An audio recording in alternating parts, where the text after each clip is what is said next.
Hello and welcome to Firstpost Live, where we bring you the day's top 4 stories from across the world. I am Gushin Galan, live from the Firstpost studios. Let's begin with the headlines.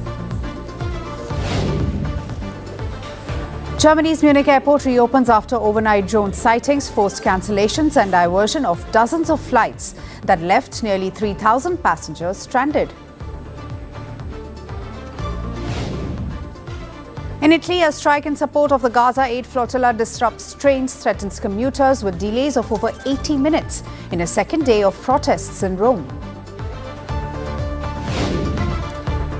A Thai court sentences a former Marine to life imprisonment for the murder of Cambodian opposition lawmaker Lim Kimya in Bangkok earlier this year.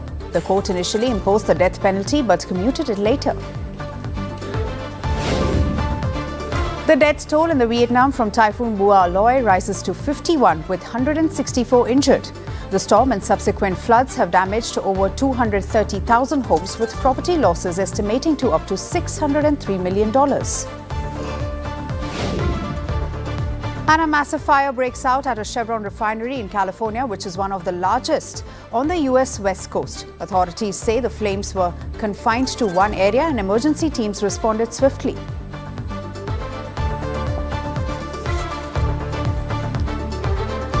Hello and welcome. Today we begin with the latest updates on the two neighbours, India and China, working to restore their ties. Both nations have now agreed to resume direct flights by the end of October, after a gap of 5 years. This followed discussions between the civil aviation authorities of both countries. The Indian Ministry of External Affairs made the announcement, adding that the discussions had been on since earlier this year. It said that the talks focused on restoring direct air connectivity and finalizing a revised air services agreement to facilitate that. The agreement lists out the terms under which their designated airlines can operate. It also dictates their routes and landing points. New Delhi said the move will further facilitate people-to-people exchanges and strengthen economic collaboration between the two nations. Following the announcement, Indian air carrier Indigo announced the resumption of its services to mainland China. Its non-stop daily flights will connect India's Kolkata to China's Guangzhou, starting from October 26. Subject to regulatory approvals, Indigo will also introduce direct flights between Delhi and Guangzhou shortly. The airline said that these flights will re-establish avenues for cross-border trade, business partnerships, and boost tourism between the two nations. The decision to resume air connectivity marks a major milestone in a bid to normalize India-China ties. It followed a recent icebreaker meeting between Prime Minister Narendra Modi and President Xi Jinping in August. The two met on the sidelines of the Shanghai Cooperation Organization Summit in Tianjin, with both leaders calling for continued development of bilateral relations. The duo underscored the need to strengthen people-to-people ties through direct flights and visa facilitation. Prime Minister Modi and Xi also called for peace and tranquility on the border areas. Direct flights between two Asian neighbours were suspended in March 2020 due to the COVID-19 pandemic restrictions. However, what followed next were the deadly clashes in the Galwan Valley in June 2020 over border infrastructure projects, which strained the ties between the two nations. The clashes killed 20 Indian soldiers, marking the biggest military standoff between India and China in decades. India and China have been making efforts to restore ties amid the sweeping US tariffs ordered by President Donald Trump. And now, the latest announcement marks a significant step in restoring the ties back to normal. It also highlights the bid to increase confidence and cooperation between the two countries. Moving on, Russian President Vladimir Putin made new statements on both nuclear tests and his country's ties with India. Speaking at an event in Sochi, the Russian president combined warnings for the West with praise for New Delhi. Putin said Russia would only conduct a nuclear test if another nuclear power did so. He claimed Moscow has seen signs that some countries may be preparing such tests. The Russian leader reaffirmed his offer to extend the New START arms control treaty for one more year. The treaty is the last remaining nuclear pact between Moscow and Washington. Listen in. Vladimir Vladimirovich, aren't nuclear tests by any chance overdue? Больше не буду. Someone is preparing these tests. We see it, we know it. And if they happen, we will do the same. В Лиссабон и куда они летают. Как вы понимаете, если серьезно, если We know there are people in the US who say, we don't need any extension. Well, if they don't need it, then neither do we. Overall, we're doing fine, we're confident in our nuclear shield. We know what to do tomorrow and the day after. If they don't need it, neither do we. у нас появилось много современных высокотехнологичных систем оружия.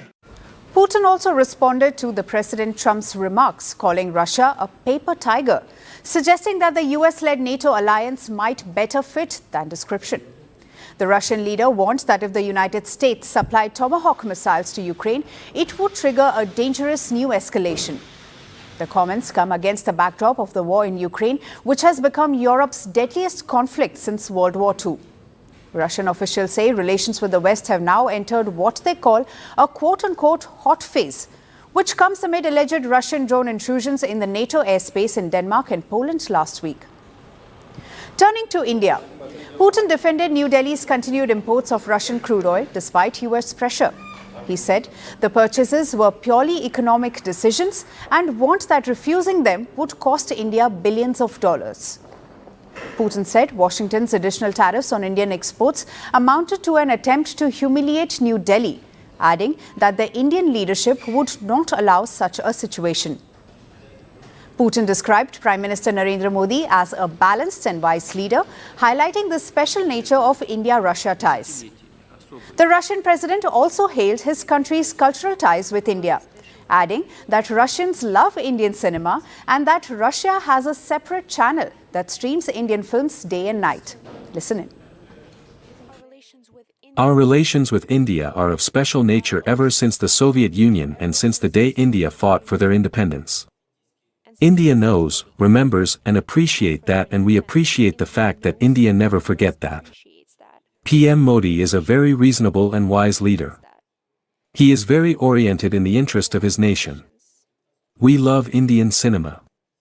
We are probably the only country in the world, other than India, that we have a separate channel that streams Indian cinema day and night. Further, the Russian president acknowledged a trade imbalance, but said Moscow could increase imports of Indian agricultural goods and pharmaceuticals to help address it. It also pointed to ongoing cooperation between the foreign ministries of the two countries and underlined that the declaration of a special strategic privileged partnership is nearing its 15th anniversary. The Russian leader added that he is looking forward to his India visit in early December and meeting Prime Minister Narendra Modi, whom he addressed as his dear friend and trustworthy partner. So even as Putin signals nuclear defiance in his standoff with the West, he is reinforcing Moscow's long-standing partnership with India, two strands of policy laid out side by side at the same forum. Now let's shift our focus to the raging protests in Pakistan against the Shehbaz Sharif government's brutal crackdown in Pakistan-occupied Kashmir, or the PoK, that has killed at least 12 people. In the port city of Karachi, demonstrators carried out a protest march, chanted slogans against the government and called for reforms in Pakistan-occupied Kashmir. Our legitimate and genuine demands should be met immediately. This is our appeal, and that is why the Kashmiri community has gathered here. They all have one voice, that they want a system that is based on justice. We want the end of perks and privileges enjoyed by the elite. We are out for our basic rights. In the capital city of Islamabad, clashes broke out between the police and a group of journalists and lawyers who had gathered outside the National Press Club to oppose the Pakistan government's atrocities in PoK.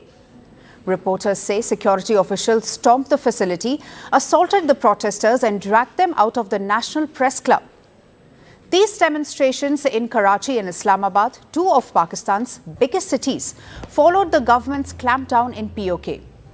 Protesters have been hitting the streets for 5 days now in PoK's regional capital, Muzaffarabad, seeking structural reforms.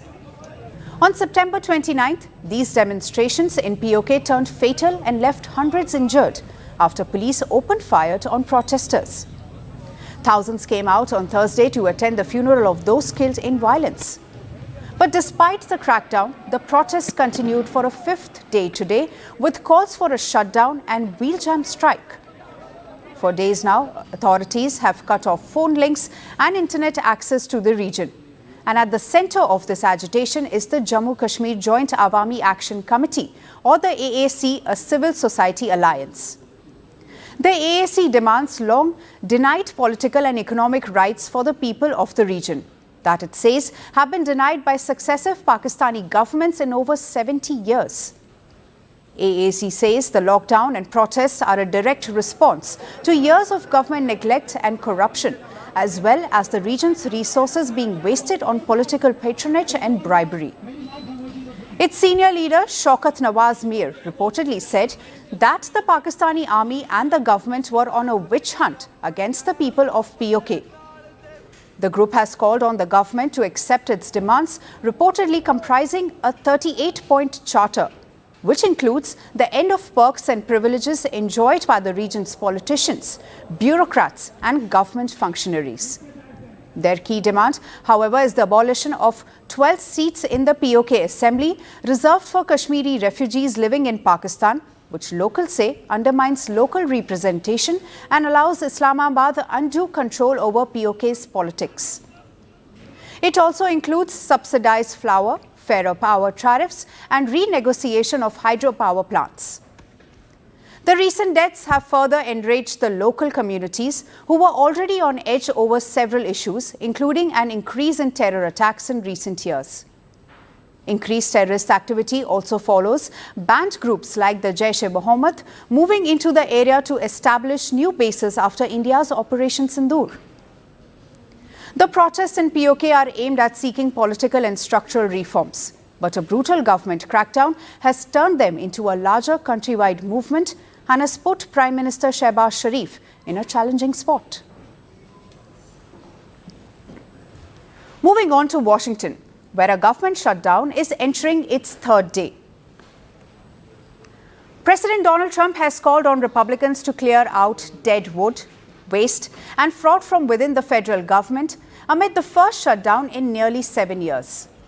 On Thursday, Trump announced on Truth Social that he would be meeting with Budget Director Russ Watt to discuss temporary or even permanent spending cuts on what he described as Democratic agencies. In his post, Trump made it clear that the two would determine which agencies would face funding cuts, a move that could lead to mass firings and irreversible damage to programs supported by Democrats. President Trump openly celebrated what he called an unprecedented opportunity handed to him by Democrats. He also linked his plans to the conservative blueprint known as Project 2025, a plan that aims to reshape the federal government around right-wing policies. In fact, in an interview with the right-wing One America News Network, Donald Trump doubled down on these threats. President Trump suggested that projects important to Democrats could be permanently cancelled. He went further, saying that he is allowed to cut things that should never have been approved and that he will probably do exactly that. Well, there could be firings, and that's their fault. And it could also be other things. I mean, we could cut projects that they wanted, favorite projects, and they'd be permanently cut. So you could say, a lot of people are saying Trump wanted this, that I wanted this closing, and I didn't want it. But a lot of people are saying it because I'm allowed to cut things that should have never been approved in the first place. And I will probably do that. Budget Director Russ Watt has already signaled how the administration intends to use this moment. He has announced that $18 billion in federal funding would be held for two major infrastructure projects in New York City. Watt also confirmed the cancellation of several $1 billion worth of green energy initiatives in Democratic states. Meanwhile, the White House is preparing for layoffs of federal workers. Press Secretary Carolyn Leavitt said that job cuts were imminent, warning Democrats to act quickly if they want to spare their constituents further harm. Look, it's likely going to be in the thousands. It's a very good question, and that's something that the Office of Management and Budget and the entire team at the White House here, again, is unfortunately having to work on today. These discussions and these conversations, these meetings would not be happening if the Democrats had voted to keep the government open. Democrats, for their part, say they are ready for talks, but only with credible partners. Minority Leader Hakeem Jeffries said that Democrats are willing to meet with the President and Vice President at any time. But he underlined the need for a real pathway to reopening the government. This is day 2 of Donald Trump's shutdown, but it's day 256 of the chaos that the Trump presidency has unleashed on the American people. Republicans have shut the government down because they don't want to provide health care to working class Americans. House Democrats continue to be here on duty. House Republicans are on vacation. We are ready, we are willing, we are able to sit down with anyone, anytime, any place, including the president and the vice president, to try to find a path forward to reopen the government, enact a spending agreement that actually meets the needs of the American people while at the same time addressing the Republican health care crisis. The shutdown itself has already suspended scientific research, economic reporting and financial oversight, though major benefit programs like Social Security continue to function. On October 1, the US government official shut down as Republicans and Democrats failed to pass a bill funding government service into October and beyond. The next voting in the Senate is expected on Friday. However, Republican leaders have hinted at pulling their senators out of Washington if Democrats continue to block their plan, a move that could prolong the shutdown into next week and beyond. So, with hundreds of thousands of federal workers on the brink of missing paychecks, an estimated $400 million in wages lost every single day, and partisan attacks intensified from both sides. What began as a budget impasse is now shaping up into something much larger. The question is no longer just about when the government will reopen, but whether this shutdown is being used to permanently redraw the map of American governance. That's all we have for today. Thank you for joining us. I am Gursheen Galan and we'll see you right back here next week. Until then, stay informed and stay tuned to Firstpost.